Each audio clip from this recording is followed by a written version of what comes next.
क्योंकि शास्त्र कह रहे हैं, संतों ने बताया है कि कलयुग में ना तो जप साधन सही रहेगा, ना तप हो सकेगा। यदि आप जप करोगे तो आपका मन नहीं लगेगा जप करने में, तप करोगे तो तप भी नहीं कर पाओगे। ना तो जप होगा, ना तप होगा, ना यज्ञ होगा, क्योंकि ये सारे साधन पवित्रता से होते हैं। और आज कली काल में कोई वस्तु पवित्र नहीं है। हम जो अन्न खा रहे हैं वो अन्न भी अपवित्र है। जितने भी अन्न को बोया जा रहा है, किसान के द्वारा जितना भी खेत में अन्न लगाया जा रहा है, सारे अन्न में केमिकल वाला खाद डाला जा रहा है। और ऐसे पेस्टिसाइड डालने से वो सारा अन्न जहर हो गया।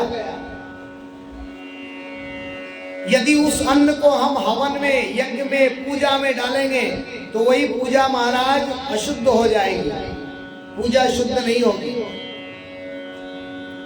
तो कलिकाल में यही बताया है कि कलिकाल में सिर्फ आप नाम का आश्रय लो। कलिकाल में आप सिर्फ भगवान का भजन करो। जो भगवान का भजन करेगा, जो नाम का आधार बनाएगा, नाम का आश्रय लेगा, कलिकाल में नाम ही ऐसा है जिसको नाम काल नहीं खाए। संसार में जितनी भी वस्तु बनी है उसको सबको काल खा जाएगा, लेकिन नाम को काल नहीं खा पाएगा। तो कलिकाल में एक ही है, कलयुग केवल नाम आधारा, सुमिर सुमिर नर उतरहि पाई। कलयुग में एक ही काम कर सकते हो आप, नाम, परमात्मा का नाम लो, अपने इष्ट का नाम लो।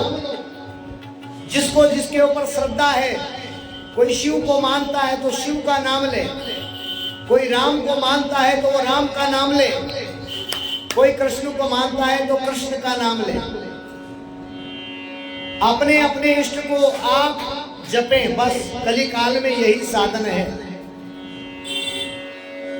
कलिकाल में और कोई साधन नहीं। कलिकाल में ना तो जप होगा, कलिकाल में ना तप होगा, कलिकाल में ना यज्ञ होगा, कलिकाल में ना ध्यान होगा। क्योंकि ध्यान करोगे तो तुम्हारा चित्त एक जगह विराजित नहीं रहेगा, तुम्हारा मन एक जगह विराजित नहीं रहेगा, क्योंकि मन तो भटकता है। इसीलिए कबीर कहते हैं कि माला फेरत जुग गया, गया न मन का फेर। माला फेरत जुग गया, गया न मन का फेर। कर का मन का डार के, मन का फेर। माला फेरने से, ध्यान करने से, जप करने से, तप करने से कलिकाल में आपका मोक्ष नहीं होगा। कलिकाल में तो आपको सिर्फ नाम लेना पड़ेगा, भजन करना पड़ेगा। क्योंकि माला फेरने से आपका ध्यान नहीं लगेगा, माला आप शुद्ध नहीं फेरोगे, आपका ध्यान नहीं होगा, आपका मन नहीं होगा। कबीर कहते हैं माला फेरत जुग गया, गया न मन का फेर।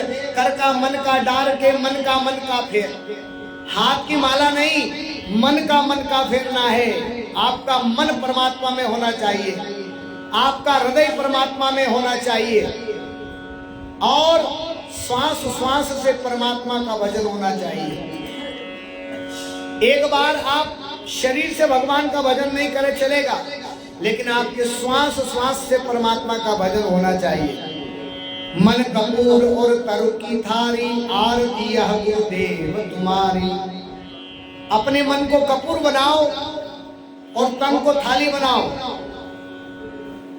ऐसा भजन करो कि जबान ना हिलानी पड़े, आवाज ना लगानी पड़े और भजन हो जाए। बिना होठ हिलाए, बिना आवाज किए भगवान का भजन करें, क्योंकि भजन ही सार है। कलयुग में और कोई साधन नहीं है, कलयुग में भगवान के भजन ही साधन है। कलयुग में नाम ही आधार है, कलयुग में नाम ही एक सार है, जिसको आप लोगे तो सफल हो पाओगे। आप घी डालोगे यज्ञ में, वो अपवित्र है। आप हवन सामग्री डालोगे यज्ञ में, वो अपवित्र है। मंत्र बोलने का उच्चारण सही नहीं होगा, मंत्र आप बोलोगे, आप संस्कृत नहीं जानते, मंत्र उच्चारण गलत हो गया, यज्ञ अधूरा कहलाएगा, यज्ञ पूरा नहीं हो पाएगा। सामग्री सही ढंग से नहीं डालोगे, यज्ञ अधूरा रह जाएगा। तो मैं कहता हूं कि आप द्रव्य पूजा ना करें, आप भाव पूजा करें। दो प्रकार की पूजा है भगवान की, एक तो शारीरिक पूजा, एक मानसिक पूजा। शारीरिक पूजा आप ना कर सको चलेगी, लेकिन मानसिक पूजा करो। द्रव्य पूजा ना करो, लेकिन भाव पूजा करो। भाव पूजा में कोई सामान की जरूरत नहीं है। आप हृदय से भगवान का जाप करें, आप अपने मन से परमात्मा का जाप करते रहे। आपका मन परमात्मा में होना चाहिए। कबीर कहते हैं कि माला तो कर में फिरे, माला तो कर में फिरे और जिव्या फिरे मुखमाई, और मनवा तो चहु दिशि फिरे, ये तो सुमिरन नाई। हाथ में माला घूम रही है, मुंह में जबान घूम रही है, और मन इधर उधर घूम रहा है और कहता है कि मैं भजन कर रहा हूं। ऐसे भजन करने से तो भजन नहीं करना ही बड़ी बात है। आपका मन भजन में होना चाहिए, आपका हृदय भगवान के भजन में होना चाहिए, आपकी वाणी गदगद होना चाहिए, आपके रोम रोम रोमांचित हो जाना चाहिए। समझ लो आपका भजन हो गया। लेकिन भजन तो करते हैं लोग, लेकिन मन भजन में नहीं होता, और ऐसा भजन करने से कोई फायदा नहीं है। तो कलिकाल में क्या है? कलिकाल में एक ही साधन है, कलयुग केवल नाम आधारा, सुमिर सुमिर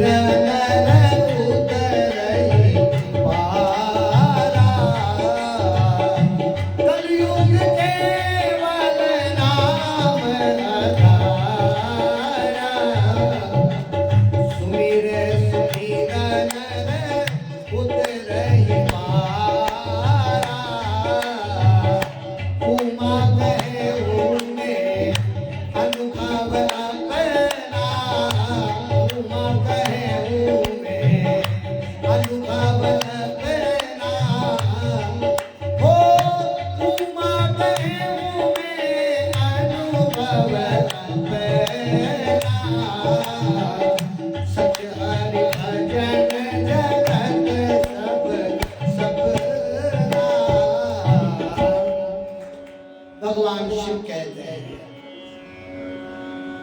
और कोई नहीं कहता, भगवान स्वयं शिव कहते हैं कि कलिकाल में उमा कहूं में अनुभव अपना, सत्य हरि भजन जगत सब सपना।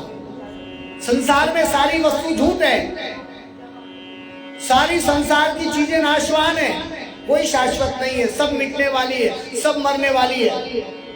लेकिन एक ही वस्तु है, परमात्मा का भजन करो, ईश्वर का भजन करो।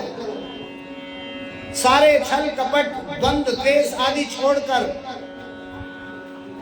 आप परमात्मा का नाम लें। लेकिन आप बैठे यहां भगवान के मंदिर में, राम राम राम राम राम राम राम राम राम राम राम राम राम। अरे छोरा कहीं पुत्रो नहीं आई जा रहे घर में, देख के राम राम राम राम राम राम राम राम राम राम। अरे भाई कौन बोल रहा है? राम राम राम राम राम राम राम। अरे भाई कहां से आए हो? राम राम राम राम राम राम। ऐसा भजन करने से कोई फायदा नहीं।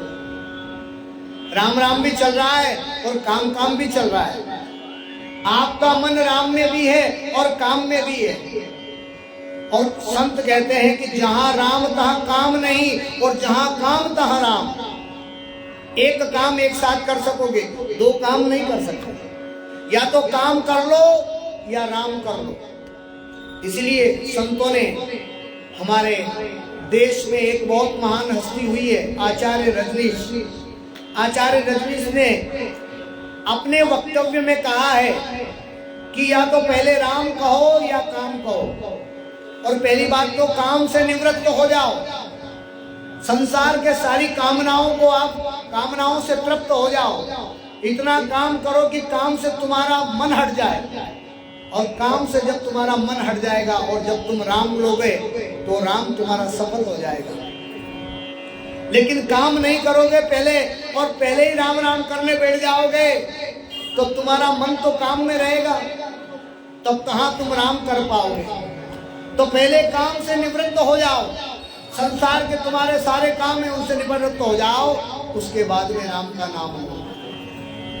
काम से निवृत्त होने के बाद में जो राम का नाम लोगे तो तुम्हारा उद्धार हो जाएगा। लेकिन बैठा है मंदिर में और बोल रहा है राम राम, और मन में चल रहा है काम काम काम काम, बहुत है काम। तो ऐसे राम का नाम लेने से कोई फायदा नहीं। पहले काम की निवृत्ति और फिर राम से प्रेम करो। भगवान शिव कहते हैं उमा कहूं मैं अनुभव अपना, सत्य हरि भजन जगत सब सपना। संसार की जितनी भी वस्तु है ये स्वप्न है, ये झूठा है, ये दिख तो रहा है लेकिन दिखावा भी एक छलावा है, ये सपना है। परमात्मा सत्य है और प्रकृति झूठी है। वैसे प्रकृति भी परमात्मा का ही रूप है। परमात्मा प्रकृति में रहते हैं, परमात्मा माया में रहते हैं, लेकिन प्रकृति और माया की कोई भी वस्तु उन्हें छू नहीं पाती। भगवान माया में रहते हैं दिन रात, लेकिन माया उन्हें नहीं छू सकती। जैसे कमल का फूल कीचड़ में रहता है, कमल का पुष्प पानी में रहता है, लेकिन पानी की बूंद एक भी बूंद कमल के फूल पर नहीं ठहर पाती। उसी प्रकार परमात्मा माया में रहते हुए भी माया उनको नहीं छू सकती। चाहे कोई सन्यासी हो, चाहे कोई योगी हो, चाहे कोई संत हो, यदि माया में लिप्त है और माया में लिप्त रहकर अगर भजन करता है तो भजन सार्थक नहीं होगा। वापस उसे ग्रस्त में जाकर वापस जन्म लेना होगा। वापस जन्म लेकर संसार में आकर किसी स्त्री के साथ में शादी करने के बाद में वापस उसका मोक्ष हो पाएगा। हाँ, वही सन्यासी अपना मोक्ष कर पाएगा जो माया से रहित हो गया, जिसको कामना से कोई मतलब नहीं है, जिसे वासना से कोई मतलब नहीं है। ना लोभ है, ना लालच है, ना दंभ है, ना पाखंड है, ना द्वेष है, ना माया है, ना मोह है। इन सब वस्तुओं से ऊपर हो गया, परे हो गया, वही सन्यासी अपना मोक्ष कर पाएगा। नहीं तो महाराज आप ये मत समझ लेना कि पंडिताई करने वाला आदमी अपना मोक्ष कर लेगा। महात्मा ने, डोंगरे जी महाराज ने कहा है अपने कथा में कि पंडिताई पाले पड़ी यो पूर्व जन्म को पाप, पंडिताई पाले पड़ी यो पूर्व जन्म को पाप, औरों ने प्रमोदता खाली रह गया। पंडित कभी भी अपना मोक्ष नहीं कर पाता। पंडित शंख की तरह भोगो तो करता है, लेकिन शंख जो होता है ना वो पोला होता है और खूब फूंक मारो तो खूब बजता है। तो पंडित भी शास्त्रों की फूंक मारता तो है, लेकिन अपना उद्धार नहीं कर पाता, क्योंकि सिर्फ मंत्र बोलने से कोई आदमी सिद्ध नहीं हो जाएगा। मंत्र को बोलने से या मंत्र किसी को सुनाने से आदमी सिद्ध नहीं हो जाएगा।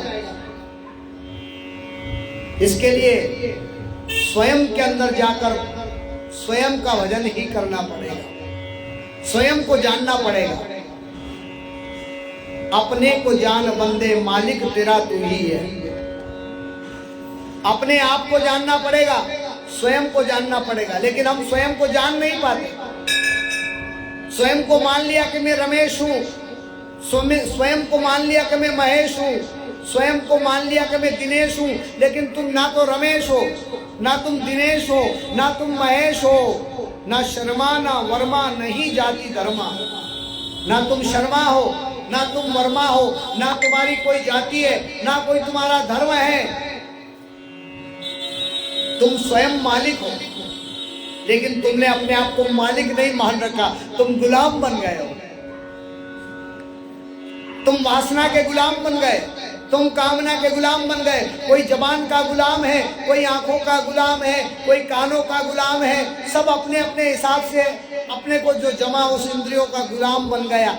मालिक बनाया था मालिक ने, ईश्वर ने, लेकिन तुम मालिक नहीं रहे, गुलाम बन गए। आदत पड़ गई। लोग तो इतने गुलाम हो गए कि खेली के बिना उनका जीवनचर्या नहीं चलती। सुबह से जर्दा चाहिए, जर्दा नहीं खाऊंगा तो मैं फ्रेश नहीं हो पाऊंगा, जर्दा नहीं खाऊंगा तो दिन भर मेरा खराब हो जाएगा। मतलब एक जर्दे का भी इतना गुलाम हो गया आदमी। सिगरेट नहीं पीऊंगा, बीड़ी नहीं पीऊंगा, तब तक तो मैं कुछ कर ही नहीं पाऊंगा। चाय नहीं पीऊंगा तब तक मेरा दिन नहीं निकलेगा। मतलब चाय का गुलाम हो गया, बीड़ी का गुलाम हो गया। तो एक साधारण वस्तु तुम नहीं छोड़ पाओगे, तो फिर संसार की कामना, वासना, माया, मोह, लोभ और लालच कैसे छोड़ पाओगे? कितने ही जन्मों से साधु संत कहते हैं कामना को छोड़ दो, काम को छोड़ो, माया को छोड़ो, मोह को छोड़ो, क्रोध को छोड़ो, लेकिन कोई काम और क्रोध और माया मोह को नहीं छोड़ सका आज तक। जो लोग कहते हैं ना काम को छोड़ो, माया को छोड़ो, मोह को छोड़ो, वो लोग भी काम क्रोध में रमे हुए हैं, उनके अंदर से भी काम क्रोध नहीं गया। तो प्रवचन देना आसान है, कहना आसान है, लेकिन करना बहुत कठिन है। कह तो सभी देते हैं कि काम को छोड़ो, कह तो सभी देते हैं कि क्रोध को छोड़ो, वासना को छोड़ो, कामना को छोड़ो, लोभ को छोड़ो, लालच को छोड़ो, ये कहते सभी हैं, लेकिन करते नहीं है। कथनी और करनी में अंतर है। और इसीलिए कहता हूं कि ये सब चीज पाखंड है, ये सब चीज दिखावा है, ये करने की जरूरत नहीं है तुम्हें। तुम सिर्फ भगवान का भजन करो, और जरूरी नहीं तुम्हारा मन नहीं लगता भजन में तो भी भजन करो। संतों ने तो यहाँ का ये तक कहा है कि धोखे में पर राय के जामुक निकसत राम। क्या कहते हैं संत? धोखे में पर राय के जामुक निकसत राम, और वहाँ के पद की पग तरी और मेरे तन को चाम। तुलसीदास जी कहते हैं कि जो धोखे में भगवान का नाम ले लेता है, या गुस्से में भगवान का नाम लेता है, या गाली देकर भी भगवान का नाम लेता है, तो मैं अपने तन की चमड़ी निकाल कर उसके पैर की जूती बना दूं तो भी कम है। और तुलसीदास जी फिर कहते हैं तुलसी अपने राम को रीज बजो चाहे कीज, और धरती बायो नीपजे ओंधो सोंधो बीज। तुलसीदास जी कहते हैं कि तुम भगवान का भजन करो, ये मत देखो कि किस जगह कर रहा हूं, कैसे कर रहा हूं, करो बस। मन नहीं है तो भी करो, तुम्हारा मन नहीं लगता है तो भी करना है, करते रहना है, करते रहना है, करते रहना है। करते रहोगे तो एक दिन सच्चा भजन हो जाएगा तुमसे। जैसे कुएं में से हम पानी खींचते हैं तो कितना पक्का पत्थर रहता है, रोज रोज रस्सी के घिसने से वो पत्थर भी घिस जाता है। तो यदि तुम रोज रोज नकली भजन भी करोगे ना, तो एक दिन असली भजन हो जाएगा। चाहे नकली भजन करो, चाहे नकली भजन करो, नकली मंदिर जाओ, नकली गुरु के पास जाओ, संत के पास जाओ, तुम्हारा मन नहीं है तो भी जाओ। यदि तुम्हारा मन नहीं होगा और तुम भी जाओगे तो भी कभी ना कभी तुम्हारा मन लग जाएगा। तो आदत डालने के लिए रोज रोज कोई काम करना पड़ेगा। मुक्ति का कोई तू जतन कर ले, मुक्ति का कोई तू जतन कर ले, रोज थोड़ा थोड़ा हरि का भजन कर ले। ये नहीं कहता कि आप दिन भर भजन करो, थोड़ा थोड़ा भजन रोज करो। रोज मत, एक दिन मत करो, 2-4 घंटे मत करो, थोड़ा थोड़ा भजन करो। एक घड़ी आधी में पुनियाद, तुलसी संगत साध की कटे कोटि अपराध। ये नहीं कहता कि 1-2 घंटे करो, थोड़ी घड़ी करो भगवान का भजन, लेकिन करो, आदत डालो रोज। जितना समय तुम्हारा एक टाइम भोजन करने में लगता है, उतना टाइम रोज आप भजन करो। 15 मिनट 20 मिनट आप भोजन करने में लगाते हो, इतना समय रोज भजन के लिए निकालो। अगर इतना भजन आपने कर लिया, फिर आपका आदत पड़ जाएगी, फिर आप रोज भजन करने के बिना नहीं रह पाएगा। जैसे जर्दे के बिना नहीं रहता ना कोई, खेली के बिना, जर्दा नहीं खाऊंगा तो दिन नहीं निकलेगा, बीड़ी नहीं पीऊंगा दिन नहीं निकलेगा, ऐसे ही भजन नहीं करूंगा तो मेरा दिन नहीं निकलेगा। ये आदत पड़ जाएगी। आदत डालो भजन करने की, आदत डालो मंदिर में जाने की, आदत डालो गुरु के पास जाने की, आदत डालो संत के पास बैठने की। कभी ना कभी बैठो संतों के पास, मीरा की तरह बैठी संतों के संग रंगी मोहन के रंग, बैठी संतों के संग रंगी मोहन के रंग। मीरा प्रेमी प्रीतम को मनाने लगी, वो तो गली गली हरि गुण गाने लगी, ऐसी लागी लगन मीरा हो गई मगन। तो आपको यदि आपका उद्धार करना है तो संतों के पास बैठो। संसार के जितने भी भक्त हुए हैं, संसार में जितने भी भगवत भक्त हुए हैं, संसार में जितने भी, वो भगवान का भजन करके ही अपना उद्धार कर पाए। लेकिन उन भगवान के भजन करने के लिए उनको जाना पड़ा संत के पास में। ध्रुव कुमार को भजन में लगाने वाले संत, प्रहलाद को भगवान के भजन में लगाने वाले संत, मीरा को भगवान के भजन में लगाने वाले संत। तो भगवान का भजन कब हो पाएगा? जब किसी संत के पास बैठोगे, किसी महात्मा के पास बैठोगे। ये 3 माँ है दुनिया में। कितनी माँ? 3 माँ, आत्मा, महात्मा और परमात्मा। इस आत्मा को परमात्मा से मिलाने वाला कौन? महात्मा। तीनों जगह माँ का शब्द आ रहा है, आत्मा, महात्मा और परमात्मा। तो आत्मा को परमात्मा से मिलाने वाले महात्मा है। यदि आप महात्मा के पास जाओगे तो भजन करने की आदत हो जाएगी। यदि संत के पास जाओगे तो भजन करने की आदत हो जाएगी। लेकिन ना तो संत के पास बैठने का समय है, ना महात्मा के पास बैठने का समय है, ना मंदिर में जाने का समय है, ना सत्संग में जाने का समय है, ना भजन करने का टाइम है। तुम्हारी तो आदत पड़ गई नसरगंड, फसरगंड, गजरगंड और बजरगंड। ये 4 आदत पड़ गई तुम्हारी। 4 प्रकार की आदत है आदमी की। एक आदमी होता है नसरगंड, एक आदमी होता है फसरगंड, एक आदमी होता है बजरगंड और एक आदमी होता है गजरगंड। ये 4 गुण वाले इंसान है दुनिया में। इन चारों आदतों को छोड़कर परमात्मा का भजन करो, क्योंकि भजन ही साधन है। और श्रीमद् भागवत महापुराण में प्रथम चीज यही है कि आप भक्ति करो। 4 अक्षर है भागवत में, भ, ग, व और त। भ से भक्ति, ग से ज्ञान, व से वैराग्य और त से त्याग। परमात्मा की भक्ति करो, तुम्हारे जीवन में ज्ञान आएगा, और ज्ञान आ जाएगा तो साथ में वैराग्य भी आएगा, और वैराग्य आने के बाद में तुम्हारे जीवन में त्याग भी उत्पन्न हो जाएगा। तो सर्वप्रथम क्या करना है? भक्ति करना है। और भक्ति में सबसे पहली भक्ति क्या है?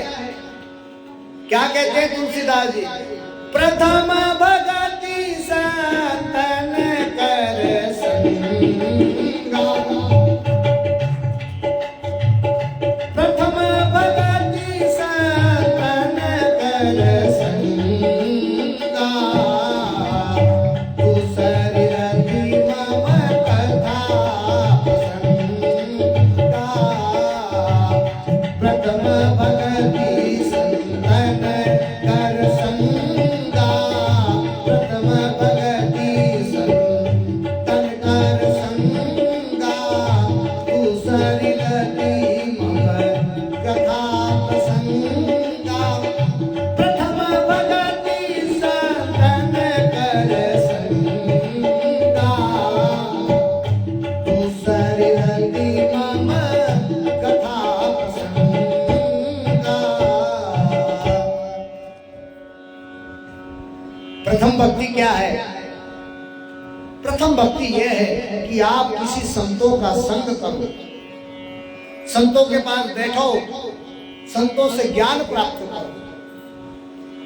भक्ति करोगे ज्ञान आएगा, संतों की भक्ति करोगे ज्ञान आएगा, ज्ञान आने के बाद में वैराग्य आएगा, और वैराग्य आने के बाद में त्याग आएगा। लेकिन हमारे पास समय नहीं है, शौक नहीं है। किसी भी आदमी से कहो भगवान का भजन करो, भक्ति करो, मंदिर आओ, तो कहते हैं कि आदत नहीं है, शौक नहीं है। वारे तेरा शौक। आदमी की आदत बहुत उल्टी हो गई है।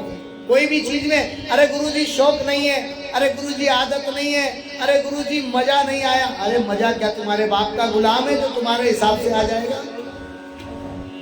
और शौक, भगवान का भजन कोई शौक थोड़ी है, इसको तो आदत बनाना पड़ेगी आप। यदि आपको यमराज की यातना से बचना है, यदि आपको मृत्यु से बचना है, यदि आपको अमर होना है, तो फिर नाम का आश्रय लो। नाम का आश्रय लोगे, नाम का सहारा लोगे, फिर नाम काल नहीं खाए। आपके नाम को फिर काल भी नहीं खा पाएगा। देखिए, आपके बाप दादा, आपके पुराने दादा है, परदादा मर गए, लेकिन आज भी उनका नाम जिंदा है। वो तो मर गए, लेकिन आपके परदादा का नाम आज भी जीवित है।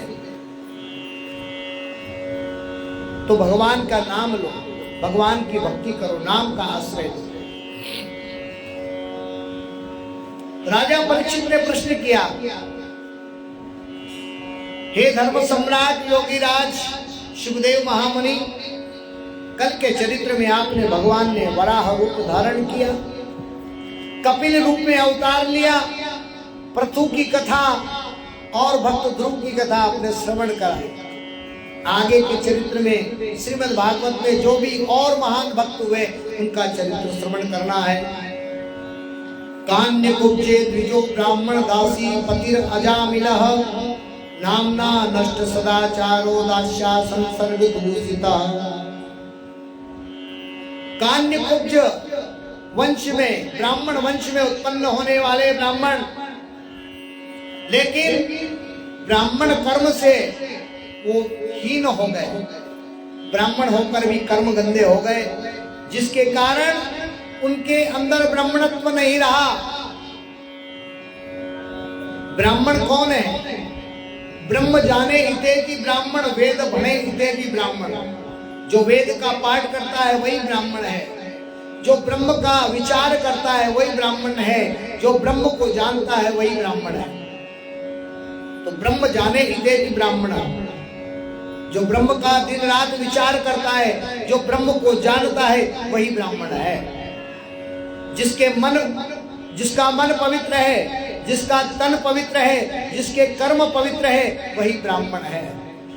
जिसका अंतःकरण शुद्ध हो गया है वही ब्राह्मण है। जिसकी वाणी शुद्ध हो गई है वही ब्राह्मण है। जिसका कर्म शुद्ध हो गया है वही ब्राह्मण है। जिसका मन शुद्ध हो गया है वही ब्राह्मण है। और मैं यही बताना चाह रहा हूं कि संसार में जितने भी ब्राह्मण हैं, जितने भी संत हैं, इन संसार की वस्तुओं को छोड़कर एक ही कर्म करना चाहिए, लोक हित में काम करना चाहिए। लेकिन ब्राह्मण ब्राह्मण पर जलता है, संत संत पर जलते हैं। संत और ब्राह्मण को कभी भी द्वेष भावना नहीं रखना चाहिए।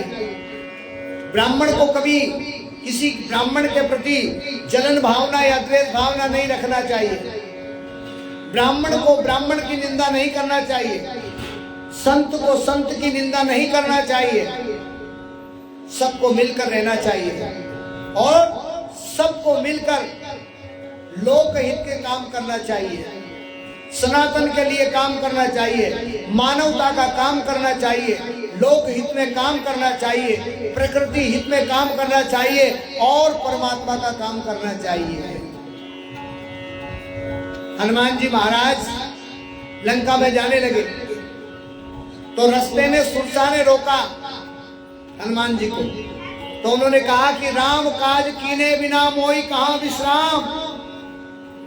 मैं राम काज करने के लिए निकला हूं और जब तक राम का काज नहीं करूंगा तब तक मुझे विश्राम नहीं है। तो संतों को, ब्राह्मणों को एकता से रहकर, सभी को एक दूसरे के प्रति प्रेम भाव रखते हुए, कोई किसी की बुराई नहीं करे।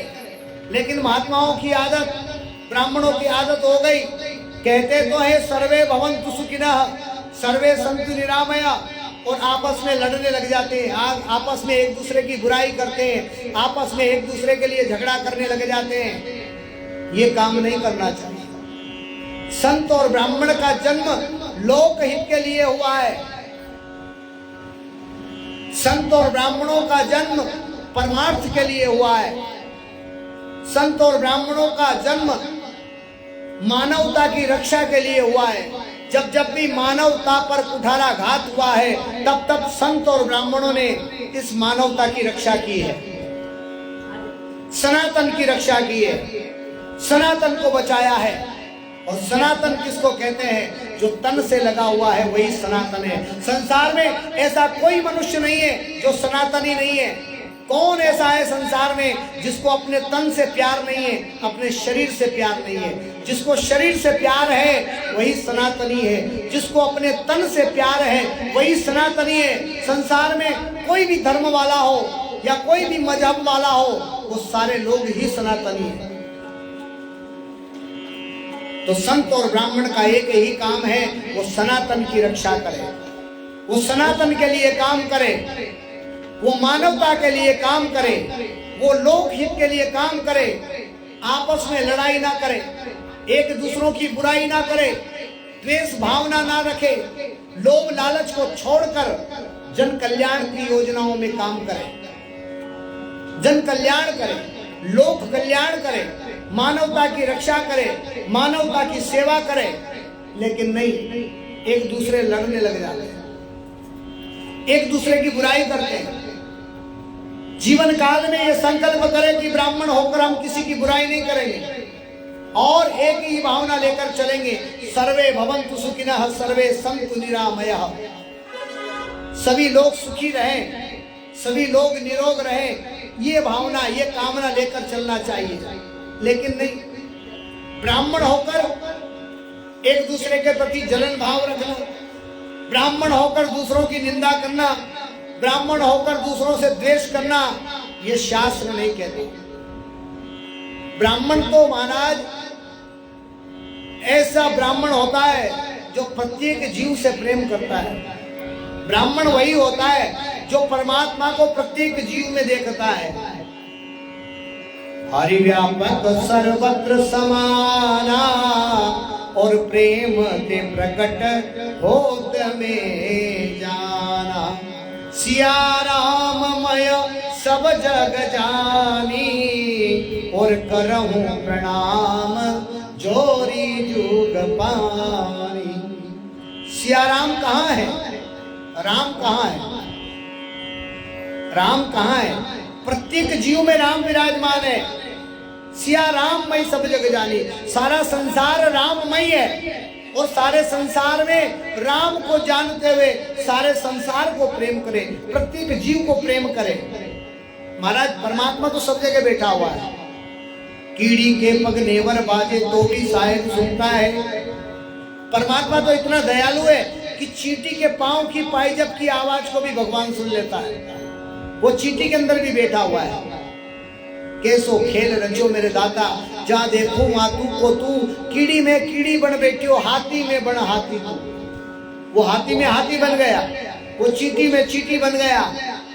सबके अंदर परमात्मा विराजमान है। वो अग्नि में अग्नि तत्व है, वो जल में जल तत्व है, शीतलता लिए हुए है। अग्नि में तेज रूप है और जल में शीतल रूप है। वो अनेक रूप धारण करके प्रत्येक वस्तु में विराजमान है, लेकिन उसको देखने की आंख चाहिए। वो कब नजर आएगा? जब आप प्रेम करने लग जाओगे। तुम किसी से गलत भावना नहीं रखोगे, किसी से भेदभाव नहीं रखोगे, किसी से द्वेष भावना नहीं रखोगे, किसी से जलन भाव नहीं रखोगे, तब परमात्मा तुम्हें जहां देखोगे वहां परमात्मा नजर आ जाएगा।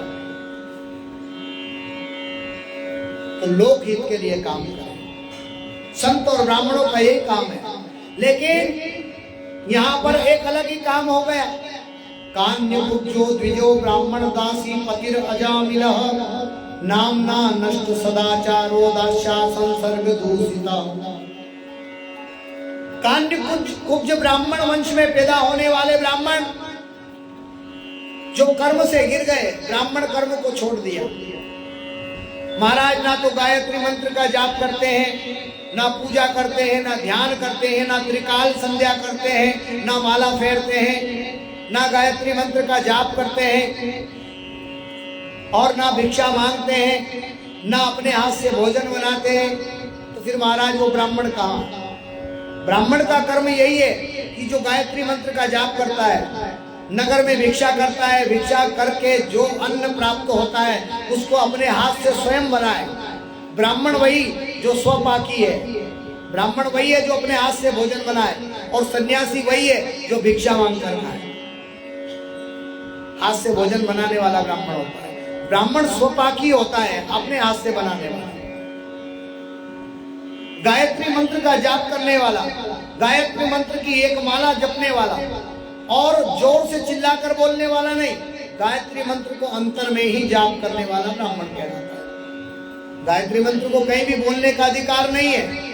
कोई बाजार में बोल रहा है तो कोई दुकान में बोल रहा है तो कोई कहीं भी स्कूल में बोल रहा है, कोई मेहमान आ गए तो उसको छोरे को बोल दिया, बोल रहे गायत्री मंत्र बोल।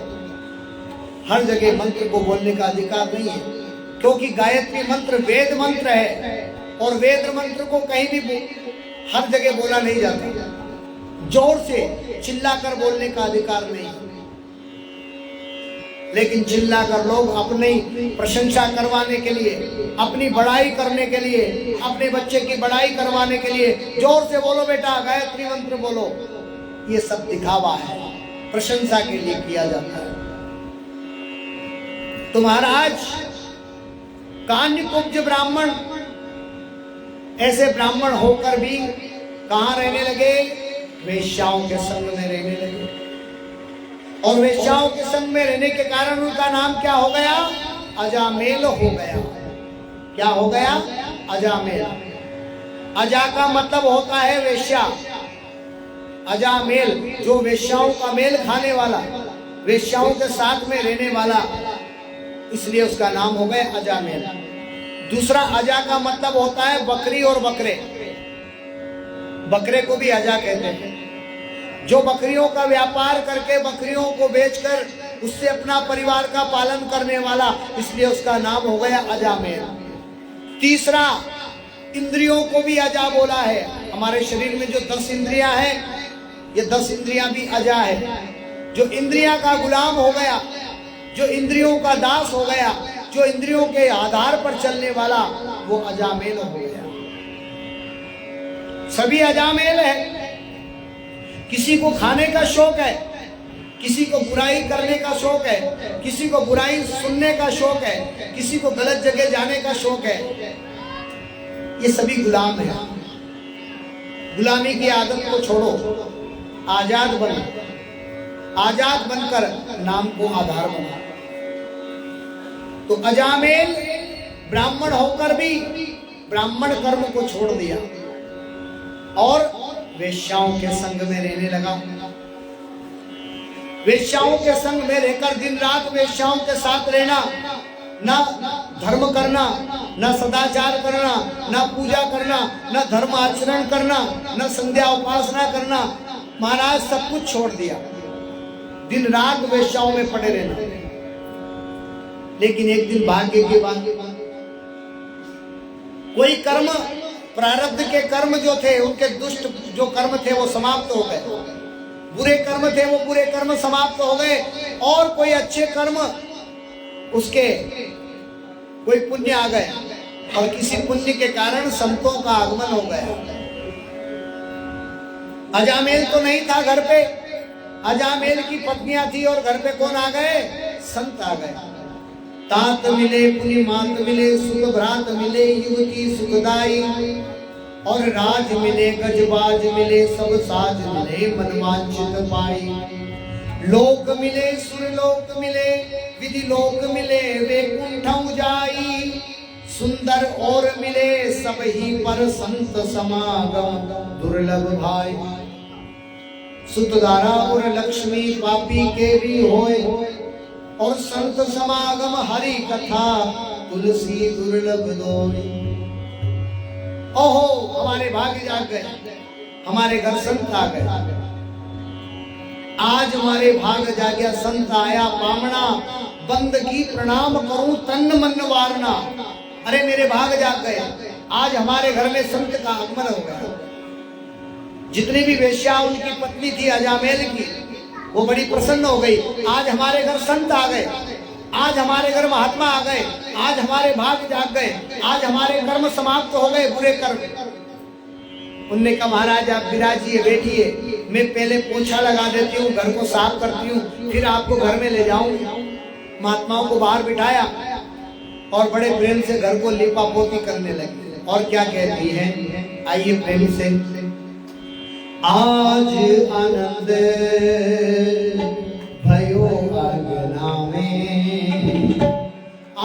आनंद भयो आंगना में, सतगुरुदेव पधारा आंगना में, ज्ञानी गुरुदेव पधारा आंगना में, आज आनंद भयो आंगना में, आज आनंद भयो आंगना में।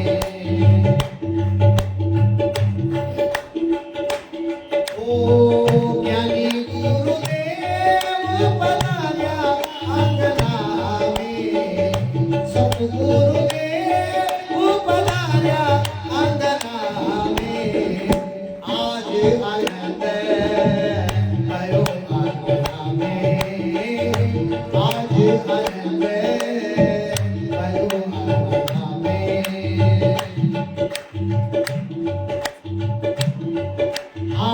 रगड़ चढ़ने इस अंगना दिखाया, रगड़ चढ़ने इस अंगना दिखाया, ऊपर आसन लगाया अंगना में, ऊपर आसन लगाया अंगना में, आज आनंद भयो अंगना में, आज आनंद भयो अंगना में, सतगुरुदेव पधारा आंगना में, ज्ञानी गुरुदेव पधारा आंगना में, आज आनंद भयो आंगना में। क्या बात है, जय हो। दोनों हाथ उठाकर ताली बजाते हुए प्रेम से जय हो, जय हो। आवाज आना चाहिए, आवाज आना चाहिए।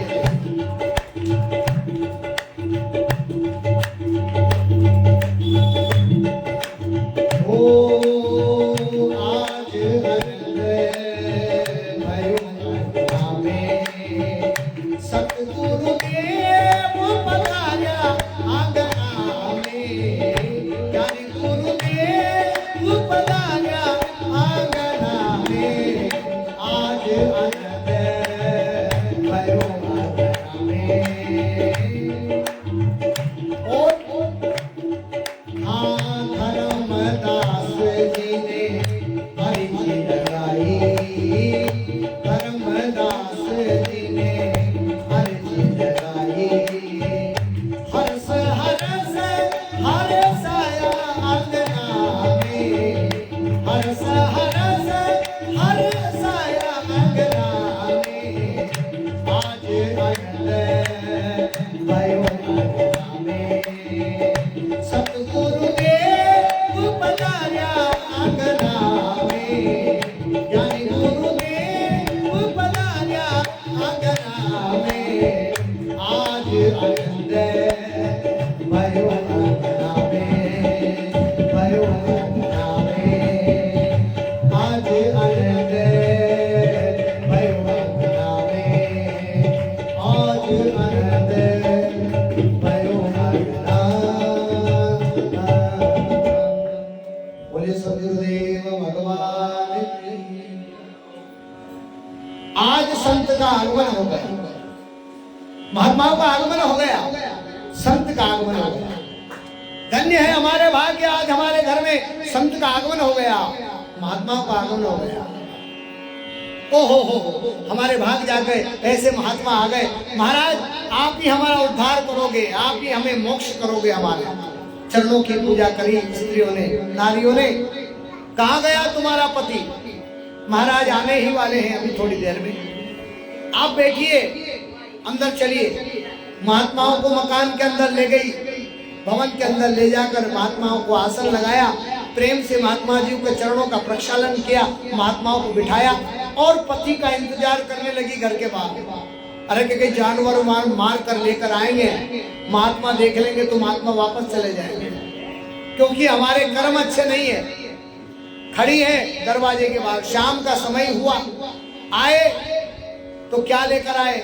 जानवरों को मार कर लेकर आए, पक्षी मार कर ले आए महाराज, कहीं खरगोश आदि मार कर ले आए।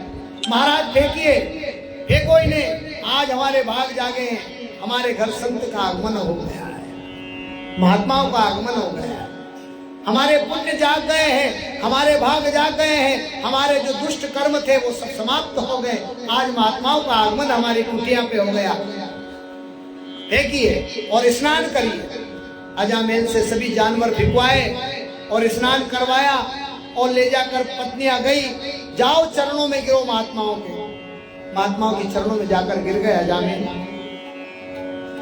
महात्माओं ने दया करी, आशीर्वाद दिया और कहा बेटा बेटा राम का नाम, राम राम बोलो बेटा, राम का नाम लो, नाम का आश्रय लो, भगवान के भजन का आश्रय लो।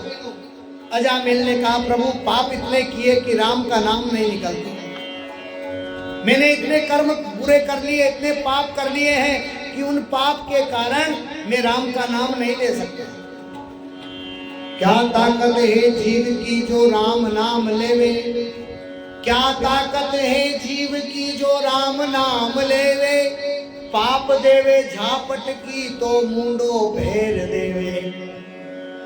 पापी आदमी यदि राम जी का नाम लेना चाहे ना तो उसके पाप राम जी का नाम नहीं लेते, लेने नहीं देते। पाप कहते हैं रे तू पापी आदमी यदि पुण्यात्मा बन जाएगा तो फिर क्या होगा, इसलिए पाप झापट लगाते हैं, नहीं करना भजन। और पापी आदमी को भगवान का भजन अच्छा नहीं लगता। तुलसी पूर्व के पाप के, तुलसी पूर्व के पाप से हरि चर्चा न सुहाय, जैसे ज्वर के ताप से भूख विदा हो जाए। जैसे बीमार व्यक्ति को कभी लड्डू खिलाओ तो लड्डू नहीं खाएगा क्योंकि मुंह खराब हो जाता है बीमार व्यक्ति का, वो कुछ भी नहीं खा पाता है। उसी प्रकार पापी का जीवन भी खराब हो जाता है। पापी यदि भगवान का नाम भी लेना चाहे ना तो राम जी का नाम निकलता नहीं, लेकिन फिर भी आदत डालना पड़ती है, निकालना पड़ेगा राम जी का। महात्माओं ने कहा कि राम का नाम ले। अजामेल ने कहा कि पाप कर्म इतने किए कि राम का नाम निकलता नहीं है। तो ठीक है, एक काम कर, तू तेरी जो स्त्री है उसके गर्भ में अब बालक है और वो बालक जन्म लेगा तो उस बालक का एक काम करना, नारायण नाम रख लेना। सभी माताओं और भाइयों से निवेदन है कि अपने बच्चों का नाम रखो तो भगवान के नाम पर रखना। ये जो तुम नाम रखते हो ना, रिंकी और चिंकी और पिंकी ने, पिंटू ने, चिंटू ने, रिंकू ने, ये नाम मत रखना। ये कोई नाम है? अगर इन बच्चों के नाम मरते समय लोगे तो सीधे नरक में चले जाओगे। अब तुम मर रहे हो और बोलोगे टीटू, चिंटू, रिंकू, पिंकू, तो तुम्हारा कहाँ उद्धार हो पाएगा, कहाँ मोक्ष होगा तुम्हारा? तुम तो रिंकू टिंकू करते करते मरे। ऐसे नाम लेने से आपका उद्धार नहीं होगा। तो ध्यान रखें कि अपने बच्चों का नाम देवताओं के ऊपर नाम रखें, भगवान के नाम पर नाम रखें। घनश्याम रखे, मदन रखे, मोहन रखे, कृष्ण रखे, गायत्री रखे, सावित्री रखे, लक्ष्मी रखे। लेकिन ऐसा नाम कोई रखता नहीं है। मॉडर्न नाम रखते हैं, देवताओं का नाम नहीं रखते। मॉडर्न नाम होना चाहिए। तो अपने बच्चों का नाम परमात्मा के नाम पर रखें। उनका नाम लोगे, बच्चों का नाम लोगे तो परमात्मा आ जाएगा। अजामेल एक काम करो, तुम्हारी स्त्री के गर्भ में जो छोटा बालक है वो बालक जन्म ले तो उस छोटे बालक का नाम तुम नारायण रख लेना। क्या रखना? नारायण रख लेना। और तुम नारायण उसका नाम रखोगे और इसी नाम रखने से ही तुम्हारा मोक्ष हो जाएगा। ये वचन देकर जाते हैं। ठीक महात्माओं की बात को मान लिया कि मैं भजन नहीं कर पा रहा हूं, मैं नाम नहीं ले पाऊंगा, लेकिन मैं अपने बच्चे का नाम नारायण रखूंगा। समय आया, 9वें मास उसकी स्त्री के गर्भ से एक सुंदर बालक ने जन्म लिया। उस बालक का नाम अजामेल ने नारायण रख लिया। और महात्माओं के आशीर्वाद से बच्चे ने जन्म लिया, तो अजामेल का उन बच्चे पर बहुत प्रेम रहा। दिन रात उसी बच्चे के साथ रहने लगे अजामेल। आओ बेटा नारायण भोजन करें, आओ बेटा नारायण बाजार में घूमने चलें, आओ बेटा नारायण शयन करें, आओ बेटा नारायण घूमने चलें। हर बार कोई भी काम करे तो पहले किसको बुलाए? नारायण को बुलाए। सोए तो नारायण के पास, भोजन करे तो नारायण के साथ में, घूमने जाए तो नारायण के साथ में। हर बात से नारायण नारायण नारायण नारायण नारायण निकलने लगा। 24 घंटे नारायण का नाम निकालने लगा अपने बच्चे के कारण। अब हो गई 100 वर्ष की उम्र।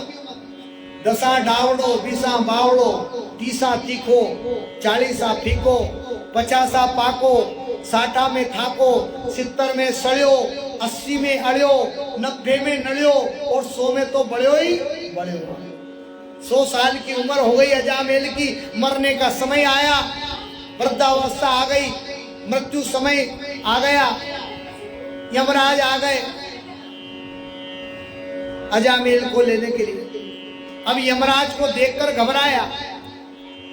अजामेल को जब मौत लेने आई, यमराज लेने आए, यमराज के दूत, उन यमराज दूत को देखकर घबराया अजामेल और जोर जोर से पुकारने लगा, हाँ पुत्र नारायण मेरी रक्षा करो, बेटा नारायण मेरी रक्षा करो, पुत्र नारायण मेरी रक्षा करो। ये यमराज के दूत मुझे ले जा रहे, बेटा मेरी रक्षा करो, मुझे बचाओ, मेरी रक्षा करो, नारायण बचाओ, नारायण बचाओ, नारायण बचाओ। और नारायण बचाओ बचाओ करते करते ही अजामेल के प्राण निकल गए। अजामेल के प्राण निकले कि यमराज के दूत आ गए लेने के लिए, पकड़ने के लिए, नरक में ले जाने के लिए। इतने में तो भगवान के पार्षद भी आ गए। भगवान के पार्षदों ने कहा, कहाँ ले जा रहे उसे? कि ये तो पापी था, दुष्ट था, इसने बहुत बुरे कर्म किए हैं, पापाचार किया है, ये पापी है, ये नरक में जाएगा। भगवान के दूतों ने कहा, रे कैसे पागल हो तुम यमराज के दूत? अंत समय जो नाम उच्चारे उनके पाप सभी पर डाले। जन्म जन्म मुनि यत्न कराई, अंतराम मुख आवत नाई। जन्म जन्म तक ऋषि मुनि भगवान का भजन करते हैं, जप करते हैं, तप करते हैं, लेकिन फिर भी अंतिम समय में भगवान का नाम उनके मुख में नहीं आता। लेकिन इसके तो मरते समय इस पापी के मुख से राम नारायण नाम निकला है, नारायण का नाम निकला। यमराज के दूतों ने कहा कि इसने भगवान का नारायण का नाम नहीं लिया, इसने तो डर के मारे अपने बेटे नारायण का नाम लिया। भगवान के दूतों ने कहा कि बेटे का लिया चाहे किसी का भी लिया, लेकिन इन्होंने नारायण का नाम लिया। धोखे में, चाहे गुस्से में, चाहे गाली में, चाहे कैसे भी नारायण का नाम निकला, यानी कि नारायण का नाम निकला है। और जैसे ही नारायण का नाम निकला, इसका सारे पाप धुल गए। अब ये नरक नहीं जाएगा, अब ये तो भगवान के पास जाएगा, वैकुंठ में जाएगा। यमराज के दूतों को मारकर भगा दिया और भगवान के पार्षद विमान में बिठाकर अजामेल को वैकुंठ लोक की ओर ले जाते हैं। देवता लोग दुंदुभी बाजे बजाए, पुष्प वृष्टि करके जय जयकार करते हैं। बोलिए गोपाल कृष्ण भगवान।